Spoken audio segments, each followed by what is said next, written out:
Welcome, dearly beloved anointed ones. Never mistake silence for safety. Sometimes it's the calm of an assassin sharpening their blade. Chosen one, tonight we're not talking about ordinary warfare. We're talking about the kind of battle where your enemies thought they were sending hunters after you. But in truth, they were sending sheep into the lion's den. Do you know that in covert military history, more missions have failed not because of the target's strength, but because the target was already trained to anticipate the ambush? That's exactly what happened with you. They paid people to attack you, not realizing they were signing them up for a suicide mission. They thought you were soft, distracted, and unprepared, yet every move they made only pushed them deeper into the snare you silently crafted through years of pain, isolation, and rebirth. The irony? They believed you were the prey, but you were actually the test.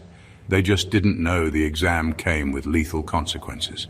And let's sprinkle some humor on this, because honestly, watching your enemies prep to take you down is like watching someone bring a water pistol to face a flamethrower. Cute effort, wrong weapon. So buckle up, because what you're about to hear will prove one thing. When your chosen attacks don't just fail. They backfire so hard the attacker wonders if they accidentally signed up to fight a ghost assassin sent straight from God. Number one, they mistook your stillness for weakness, not realizing it was precision. They mistook your stillness for weakness, not realizing it was precision. The greatest mistake your enemies ever made was thinking your quiet was the same as being powerless. They saw you pause, they saw you observing, they saw you not reacting right away, and in their shallow understanding they assumed you were scared, cornered, or clueless. But that stillness was your strategy. Every second you stayed quiet, you were calculating. Every moment you didn't respond, you were sharpening your timing. Assassins don't waste energy swinging wildly. They wait for the one move that ends everything. That's what they never understood about you. Stillness doesn't mean you're asleep, it means you're awake on a level they can't comprehend. While they were busy throwing gossip, lies, and attacks your way, you were standing so steady that you picked apart their patterns. You learned who was pulling the strings, who was weak in the group, who panicked under pressure, and who thought they were untouchable. By the time they thought they had you boxed in, you had already mapped their downfall. Your stillness is precision because it denies them control. Attackers thrive on reactions. They want you to flinch, to panic, to break formation so they can declare victory. But when you don't react, when you refuse to be shaken, you starve their schemes. They swing into the air, burning all their energy, while you stand there conserving yours for the one decisive strike. That's assassin training. Never waste motion, never reveal your weapon until it's time to end the fight. And here's the part that stings them the most. They thought they were intimidating you, but really you were studying them like open books. Your silence wasn't fear, it was X-ray vision. You were pulling information from their every move while giving them nothing in return. That's why they look confused now. They can't figure out how someone they underestimated has dismantled every trap they set. They can't process how you survived attacks they were sure would finish you. The truth is simple. Weakness panics. Strength prepares. You prepared. And when you finally move, it's not noisy, it's not desperate. It's surgical. That's why your enemies are left wondering what just happened, realizing too late that they weren't fighting prey. They were exposing themselves to precision they never saw coming. Number two, they hired beginners to challenge someone who trains in darkness. They hired beginners to challenge someone who trains in darkness. That was the root of their downfall. The people sent to attack you weren't seasoned in real warfare. They were amateurs, operating on jealousy, pride, and cheap payoffs. They thought gossip could shake you, that lies could bury you, that intimidation could paralyze you. What they didn't know is that you've been through the kind of training money can't buy. Your battles weren't theoretical, they were lived. Every betrayal you endured, every loss you carried in silence, every night you had to rebuild yourself with no one to call. That was your boot camp. You were trained by the pain they have only pretended to survive. The darkness was your classroom. While others escaped their storms, you stayed in yours until you mastered it. You learned patience, resilience, and focus when nobody was clapping, when no one believed in you, when you had to sharpen yourself without external validation. That's why their attacks fell flat. They were acting out of sudden emotion. But you've been forged through years of endurance. They were swinging wildly. You were hitting targets without missing. It's the difference between someone who's shadowboxing for show and someone who's been in real fights. You've survived betrayals from people you loved, abandonment from people you trusted, and setups designed to ruin you completely. Those experiences turned you into something no enemy for hire could match. That's why when they tried to take you down, they were already out of their depth. They were trained by greed, but you were trained by fire. And here's the brutal truth.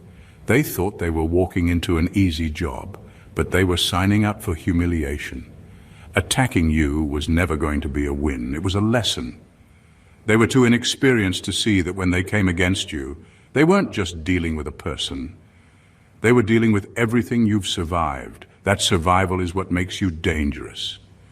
That survival is what makes you untouchable. So while they operated like reckless beginners, you stood like someone who has already graduated from a school they couldn't even survive one day in. That's why they failed. That's why they're shaken. They underestimated the years of training that came from your darkness, and they found out the hard way that no rookie can outfight someone who was born in the shadows and mastered them. Number 3, they didn't understand that you learn survival by dying daily. They didn't understand that you learn survival by dying daily. The enemies who came against you thought pain was new to you, that betrayal would shock you, or that isolation would weaken you. What they failed to realize is that your entire life has been a series of deaths and resurrections. You've died to friendships you thought were forever, died to family connections that turned poisonous, died to opportunities that were stolen, and died to versions of yourself that could not carry the weight of your calling. Every single time you rose again, sharper, stronger, and more refined than before. This is why their attacks had no real effect.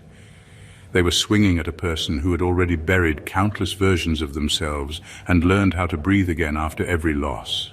The people they paid to hurt you thought they could break you with a wound, but they didn't know you've been walking with scars for years. Pain doesn't surprise you anymore, it educates you. Every time you were cut, you learned how to heal faster. Every time something inside you collapsed, you discovered a new strength you didn't know existed. When someone has learned to die daily, survival stops being about clinging to life. It becomes about mastering transformation. You don't resist change anymore. You absorb it, you bend with it, you grow through it. That's what makes you untouchable. You've lost too much to be shaken by another loss. You've been rejected too many times to crumble at rejection.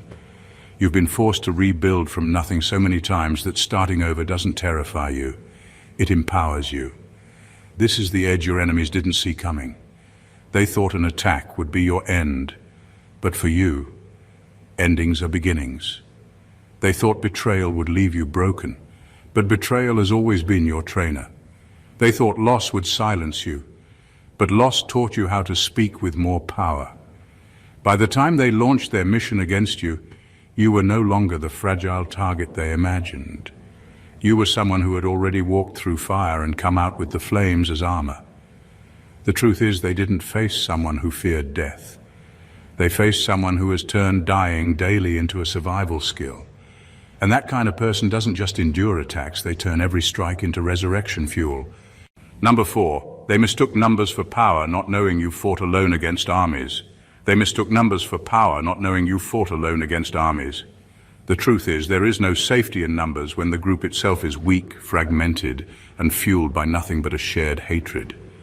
They believed that gathering together in packs would intimidate you, that the sound of many voices and the pressure of collective force would bury you.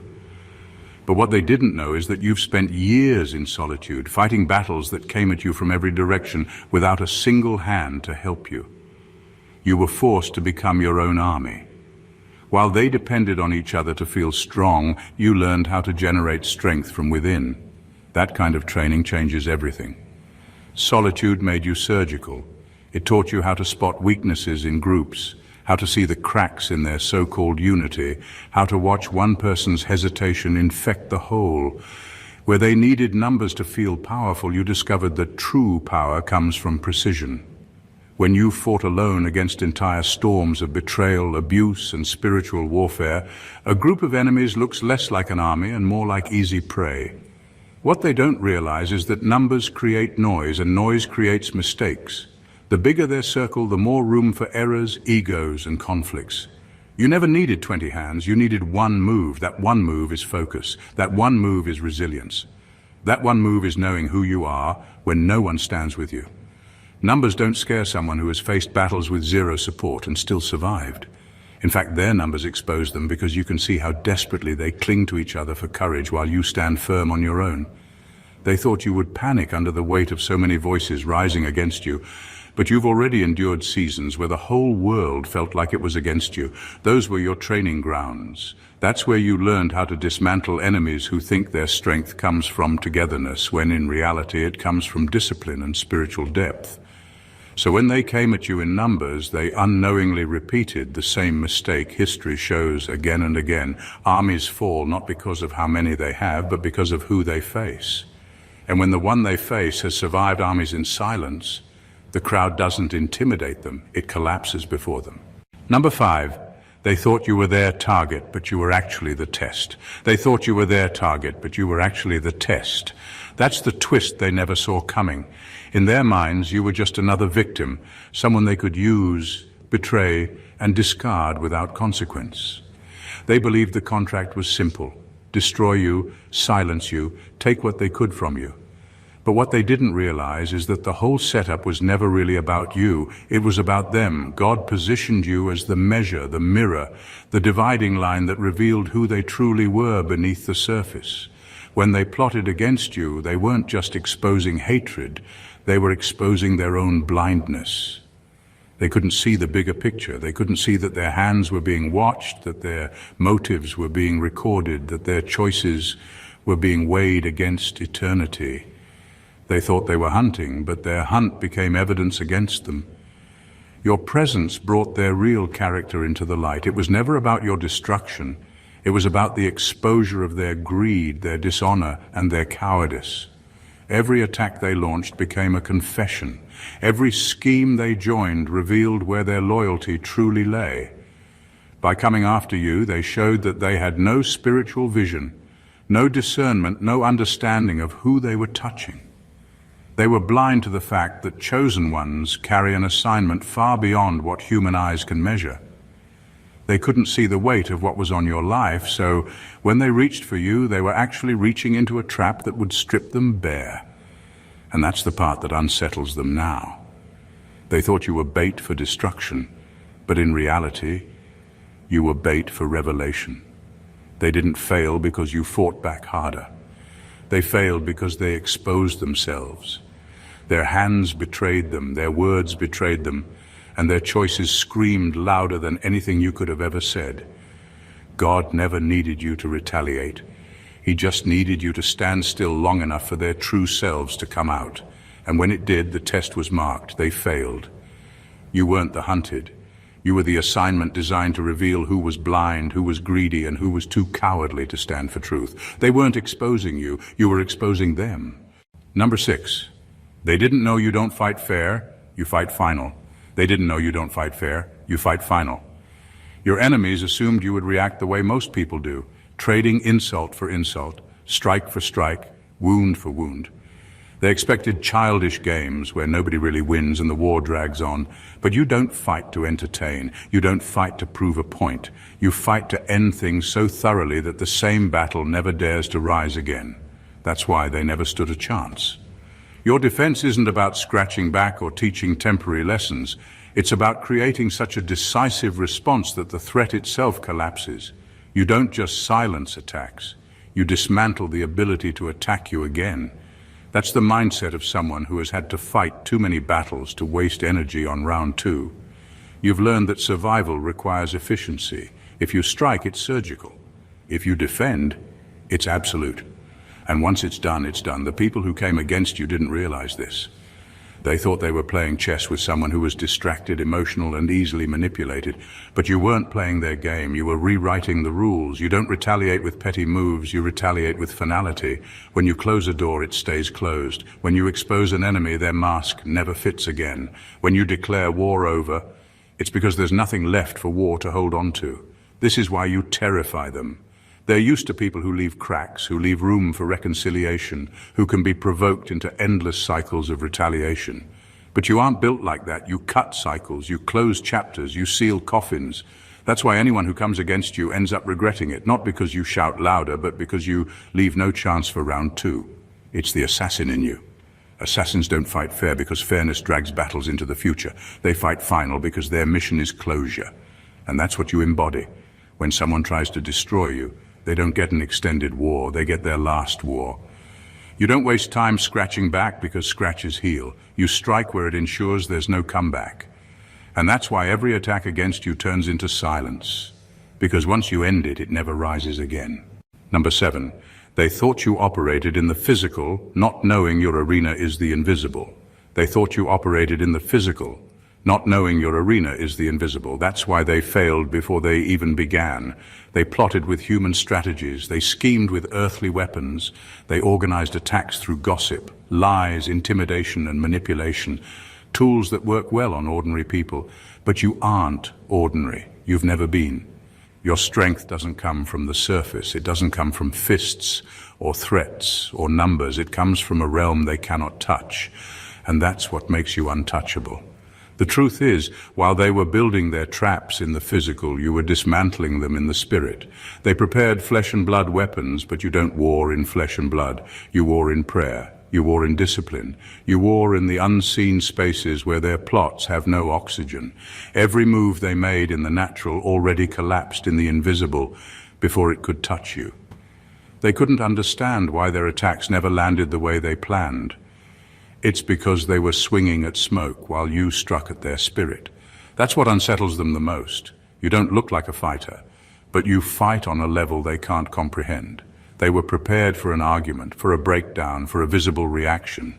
Instead, they got silence, strategy, and a counterattack that didn't come from your hands, but from the God who backs you. You didn't need to chase them down. You let the unseen world handle what their eyes couldn't even recognize. And here's where their blindness betrayed them. They assumed because you didn't fight back physically that you weren't fighting at all. They mistook your refusal to get dirty with their tactics as weakness, when in reality it was evidence that you were operating in another dimension. Their weapons can only wound flesh. Yours strike spirit, mind, and destiny. That's why you didn't just survive their attacks, you reversed them.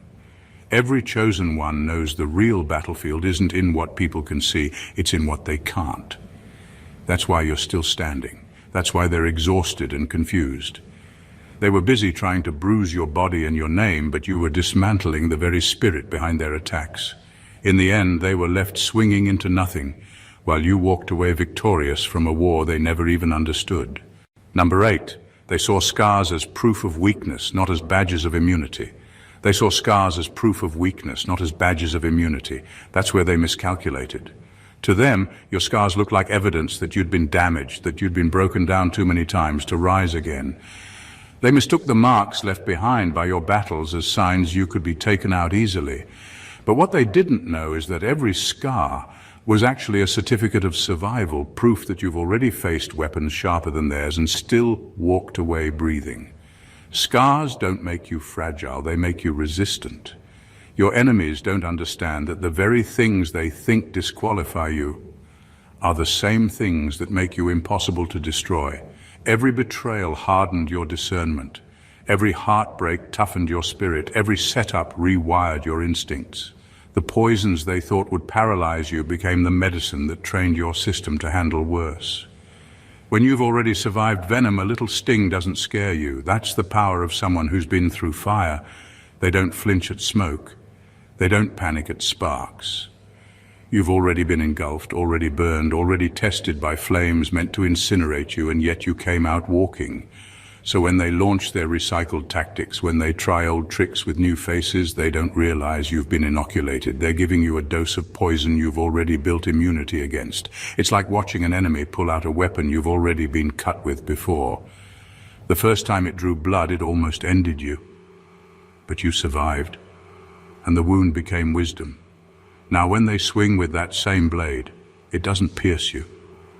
It just bounces off the armor your scars created. That's why they're frustrated. They can't understand why the traps they used on others collapse when it comes to you. They can't process why the poison they're used to deploying so easily suddenly has no effect. The truth is simple. Scars are not signs of defeat, they are signs of resilience. They tell the story of someone who didn't just survive but evolved. And when evolution has already hardened your spirit, no recycled plot, no familiar betrayal, no repeated weapon can succeed. They thought scars meant you were weak. In reality, scars meant you were immune. Number 9. They thought they could corner you, not knowing you are the trap. They thought they could corner you, not knowing you are the trap. That's the irony of their entire mission. They believed they were clever, that their schemes would pin you down and strip you of options. To them, every rumor, every lie, every calculated betrayal was tightening the walls around you. They expected to see you panic, to watch you scramble, to finally prove that you weren't as strong as you appeared. What they never realized was that your so-called corner was actually bait. You were never the one being trapped, you were the one doing the trapping. This is what separates you from them. While they were playing checkers, you were setting up chess. You let them believe you were outnumbered. You let them think their plans were hidden. You let them underestimate your silence. All the while, you were studying them, allowing them to gather, to expose themselves, to overcommit. They couldn't see that their own ambition was tightening the noose, not around your neck, but around theirs. That's the assassin's strategy. Real power doesn't run from ambushes, it manufactures them. You don't waste time chasing enemies down when you can make them come to you. That's exactly what happened. They took the bait of their own arrogance. They followed the trail of their greed. And before long, they were so deep in their attacks that they had no idea the walls were closing in on them. What they thought was victory was actually self-exposure.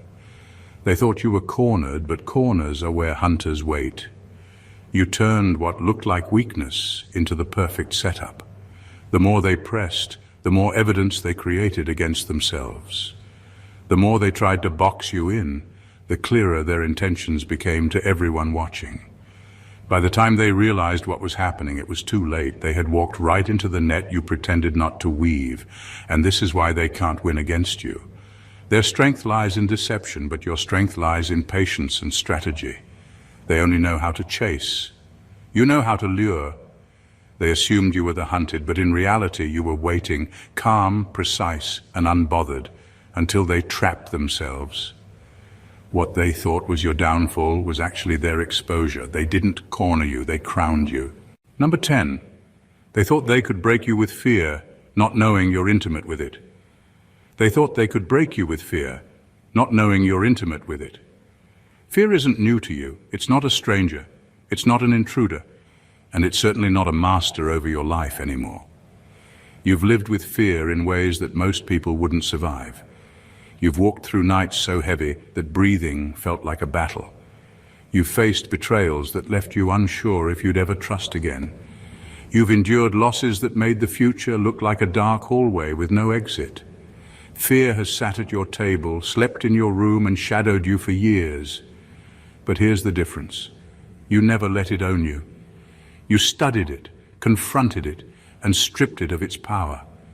That's why when they tried to use fear as a weapon against you, it failed before it even touched you. They thought fear was going to paralyze you, but it's already been your trainer. They thought it would shut you down, but fear taught you discipline. It taught you how to keep moving even with your knees shaking. It taught you how to speak truth when your voice trembled. It taught you that courage isn't the absence of fear, it's mastering it. So when they pulled out intimidation, you didn't crumble. You smiled because they were using a weapon you already owned. The truth is, fear lost its grip on you years ago. At some point you realized that fear was nothing more than an emotion waiting for direction. You stopped letting it control you and started making it work for you. Where others freeze, you focus. Where others retreat, you advance. Where others second guess, you strike. That's why you've been able to step into situations that would break the average person. Fear sharpened you. It turned into a blade in your hands, one sharper than any threat your enemies could throw. And that's what unsettles them most. They're used to people folding at the first sign of intimidation. They're used to fear turning men into cowards and women into silence. But you aren't wired that way. You've danced with fear long enough to know its rhythm, and now you lead the steps. They didn't break you with it, they built you with it. And that's why they can't win, because every time they swing fear at you, you cut deeper with the very blade they thought would destroy you. Number 11. They didn't realize every attack makes you smarter, while every attack makes them sloppier. They didn't realize every attack makes you smarter, while every attack makes them sloppier. This is the part of the story they'll never admit. You were never losing when they came against you, you were learning. Every scheme they threw at you was meant to crush you, but all it really did was educate you. You took note of who betrayed you, how they moved, what methods they used, and how quickly they revealed themselves when pressure hit. You became a student of your own battles, absorbing the lessons while refusing to let the pain make you bitter. That's why every attack only made you sharper. Your enemies, on the other hand, are reactionary. They can't help but show their hand too early. They get excited, greedy, or desperate, and in the heat of it all, they expose their own weaknesses. They don't know patience. They don't know discipline. They don't know how to play a long game. Every time they attack, they burn energy they can't get back, while you conserve yours. Every time they strike, they confirm their intentions to everyone watching, while you stay steady and let them unravel themselves. This is why the scales shifted in your favor without you even lifting a finger. You learned how to adapt mid-battle. When one attack didn't work, you adjusted your defense. When betrayal blindsided you, you restructured your circle. When lies tried to bury you, you built strength in your truth. Slowly, every attempt at your downfall became another layer of wisdom. You became immune to their games, not because they stopped, but because you trained yourself to use each one as a stepping stone. Meanwhile, they got sloppier. They repeated tactics. They became predictable. They got careless with their words, reckless with their alliances, and lazy with their setups. Where they once thought they were outsmarting you, they were actually exposing themselves as amateurs while you graduated to mastery. The irony is clear. They thought constant attacks would wear you down, but constant attacks only made you evolve. Every loss turned into knowledge. Every betrayal turned into discernment. Every hit turned into strategy. You didn't just survive the battle, you became lethal in it. And now their own aggression is the very reason they can never defeat you. They armed you with everything you needed to destroy them without even trying. And number 12, they didn't know their assignment was actually suicide. They didn't know their assignment was actually suicide. That's the cruel twist of their own choices. They were so eager to take you out, so blinded by greed, envy, or the promise of a quick payout that they didn't stop to ask what they were really signing up for. They assumed the assignment was simple: target you, weaken you, remove you. But chosen ones don't fall like ordinary people. When they came against you, they weren't just launching an attack. They were writing their own ending. This is what separates you from the average target. Assassins don't fight on the surface. They flipped the assignment back onto the attacker. Every scheme they thought would silence you became the very trap that silenced them. Every rumor they spread came back to stain their own name. Every lie they believed would destroy you ended up destroying their credibility. They didn't know that going after you wasn't just dangerous, it was fatal to their reputation, their alliances, and in some cases even their sanity. The reality is, trying to kill what God has appointed is the fastest way to kill yourself. They didn't understand that. They saw you as a human opponent, but you weren't standing alone. You were backed by something higher, something untouchable. Their assignment wasn't against flesh and blood, it was against divine will. That's why it collapsed so brutally. They weren't fighting you, they were fighting the one who sent you, and nobody survives that fight. What makes it even more tragic is that they could have chosen differently. They could have walked away, but instead they sold themselves into destruction. The moment they signed up to harm you, they signed a death note for their own peace, their own blessings, and their own futures. They thought they were cashing in on your downfall, not realizing they had just invested in their own ruin. So yes, they believed they were taking you out, but in reality they were digging their own grave with every step. That's the assassin's truth. You never let an attack stay on you. You turn it back on the sender. And by the time they realize what's happening, it's already too late. The contract they thought was about your end was actually about theirs. Their assignment wasn't a mission, it was suicide. Number 13, they saw you as prey. not realizing you are predator in disguise. They saw you as prey, not realizing you are predator in disguise. That's the miscalculation they made, and it cost them more than they could afford. They looked at you through shallow eyes, your quietness, your patience, your endurance, and assumed it was weakness. They thought because you didn't roar, you couldn't bite. They mistook humility for helplessness and endurance for fragility. What they didn't know was that chosen ones master the art of camouflage. You learned early that showing your full strength too soon only feeds the enemy's strategy. So you let them underestimate you, you let them walk confidently into their own undoing. That's the real skill of a spiritual predator. It isn't always about attacking first. It's about letting your enemy reveal themselves fully. While they assumed they had cornered prey, you were studying them, memorizing their weaknesses and waiting for the moment when the hunter becomes the hunted. Every move they made, thinking they had the upper hand, only placed them deeper into your line of sight. They mistook your silence for fear, not realizing it was calculation. And when the tables turned, their own hands betrayed them. That's why those same hands raised against you now tremble. It's not because you shouted, threatened, or retaliated the way they expected. It's because you unmasked them with precision. They thought they had you trapped, but you were the trap all along. The predator doesn't chase, it stalks, waits, and then strikes once in a way that leaves no room for retaliation. The truth is, being chosen equips you with an instinct ordinary people don't have. You've survived enough ambushes to know how to play weak until it's time to reveal strength.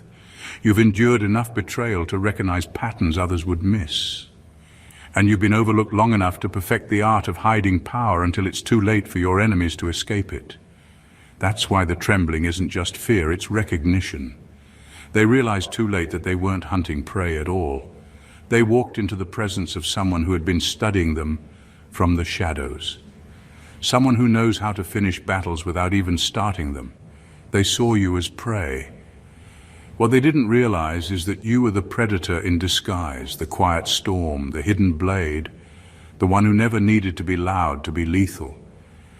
And by the time they discovered the truth, the hunt was already over. And number 14, they thought your wrath would look human, but it's divine.